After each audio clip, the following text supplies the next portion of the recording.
pity Vivian having to follow that. I'm an engineer. I went to school for many years to be an engineer, and I think I just got schooled big time. So about science. So thank you. Thank you very much. And now, please welcome Vivian. Manasc is going to talk introduction of our themes. Vivian, come on up.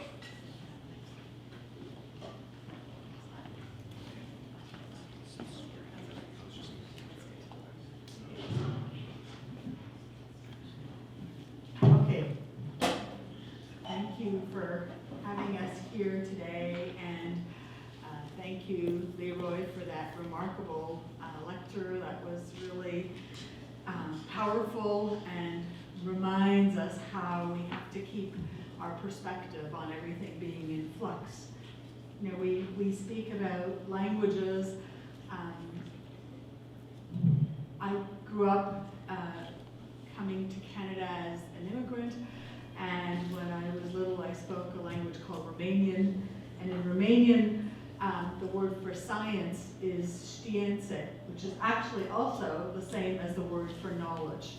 And so I love the connection between the idea that science is another way of understanding our ways of knowing, and that our ways of knowing aren't limited to our Western ways of understanding, but actually can be far more inclusive and far more powerful when we think about language and knowing through different lenses. Leroy's presentation was very powerful in reminding us that we have many different ways of understanding how we can come together. And we appreciate the idea that the door to the teepee is always open and the power of inclusion. Over the past few months, we've been honored as our Manasc Isaac Architects team. So I'm an architect, and a number of my colleagues here as architects, we help to really co-create and imagine the future of the world. So there's that future focus that you were talking about. And at the same time, we try to remain in conversation amongst all of the powers and all the relationships and all of the land that brings us our insights into how we can move together. And so over the last few months, our team has had the privilege of meeting with many, many different groups within Lethbridge, people from the city, from Sikokitoki, from the universities, the colleges, the school districts, the sports organizations, anybody who we could engage in this conversation. And if you're curious about our communication engagement plan, there's actually a diagram of it at the back of the room. And through that series of conversations that our team has been having over the last few months, we've identified a number of themes that we're going to explore further over the next day and a half. And those themes are actually what's on your table and your tablecloth. They were on the screen, but you can't really see them on the screen. I just want to really touch on them very briefly, and then we'll explore them together over the next couple of days. So essentially, the curiosity that the city of Lethbridge has opened this conversation with is to ask, what might an Indigenous cultural center be? What might it do? What gaps might it fill? What needs are there in the community? And what opportunities are there that could be created by this cultural center? And as we kind of just explored more deeply as to what is underneath those questions and what kind of themes will be emerging around conversations, of course we started with food, because food is always a core way of sharing knowledge and sharing culture and sharing tradition, but also a way of inviting one another to share in our stories. So the first theme that it's not the first one we're going to talk about, it's the one that's going to be discussed in the evening tonight at dinner, but it is one of the important themes in this conversation is, if we had an Indigenous cultural center in Lethbridge, what might it do around food, and how could we better share food together? And that might be around cooking and learning from each other's traditions. It might be around creating food. It might be around growing food. It might be around all kinds of possibilities. The second theme is around language and learning, and you've already learned some of the very critical importance of language as a method of transmitting and sharing cultural perspectives, and how important language could be in terms of how we might create a center, if this center could help to embed language in our way of understanding our community, share language, our way of sharing with community, or could this center be a place, a resource center for those who want to teach and learn, whether they be the school districts or other community organizations. So language and learning is a really important conversation, and one that we're going to explore a little bit further about how that might manifest itself in this facility. Third, we have the visual and performing arts, and we're going to talk about how visual and performing arts are also a means of cultural conversation, a means of transmission, a means of maintaining and strengthening relationships, and a means of better understanding one another. And in a way, it's about this idea of radical hospitality, and how does cultural and visual and performing arts help to create a sense of inclusion in the community. So I'm really interested to hear the conversation that you'll hear tomorrow with Justin Manyfingers, who's here, and Tiffany Shaw-Holland. They're going to be talking about the visual and performing arts and how that's going to inform the thinking about this cultural center.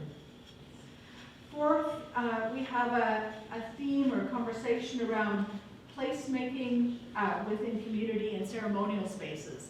So what is the role of an Indigenous cultural center in terms of creating a space for ceremony, a space for healing, a space for conversations around well-being? And I'm actually quite fascinated about how this is happening right now in Lethbridge, and where are the places of ceremony. I'm sure that they exist.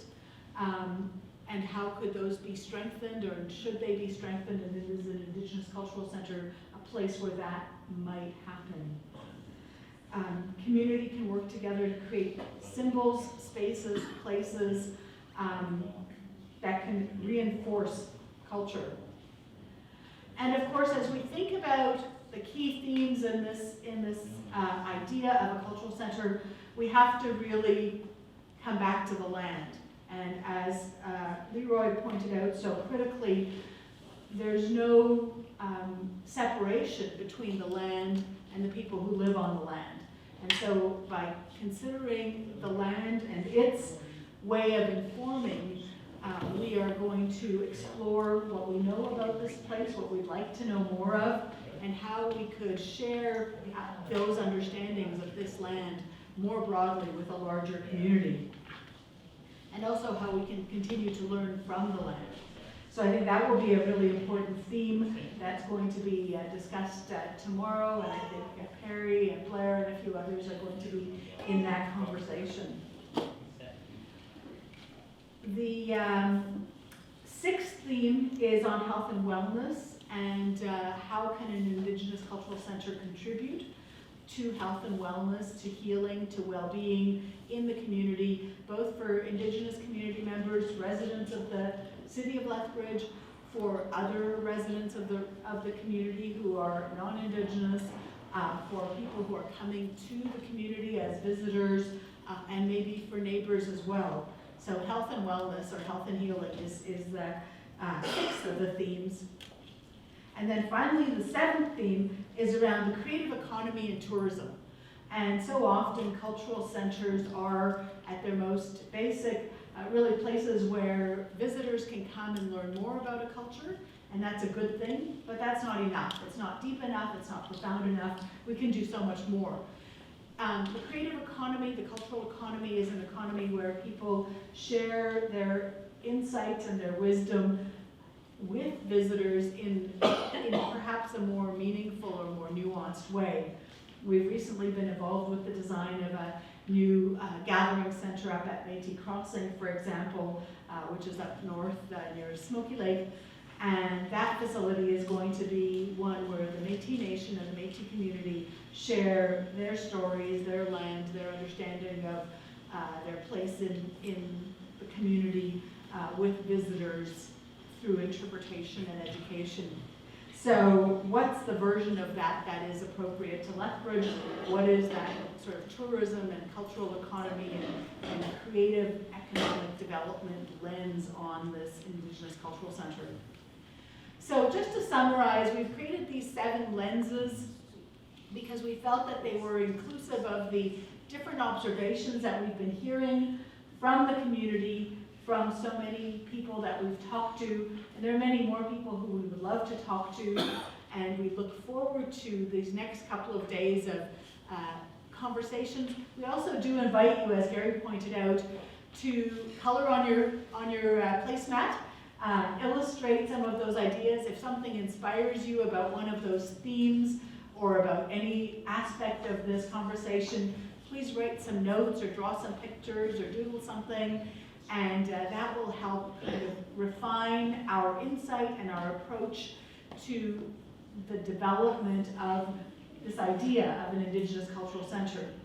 And the idea is as powerful as this conversation. And so I just want to say that it's really, the critical aspect of this is that there is a conversation happening here in Lethbridge.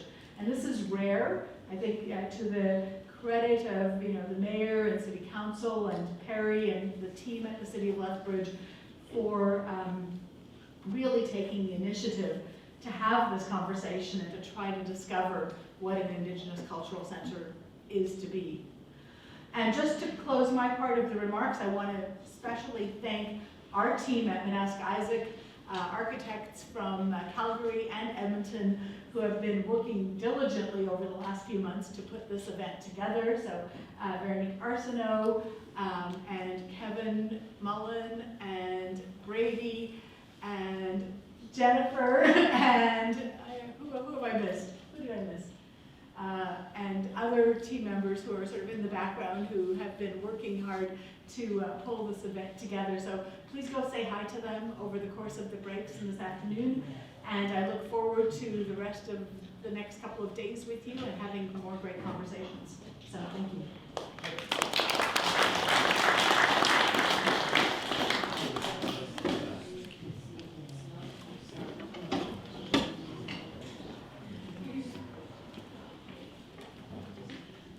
As an engineer, I was just fascinated how the blinds came down.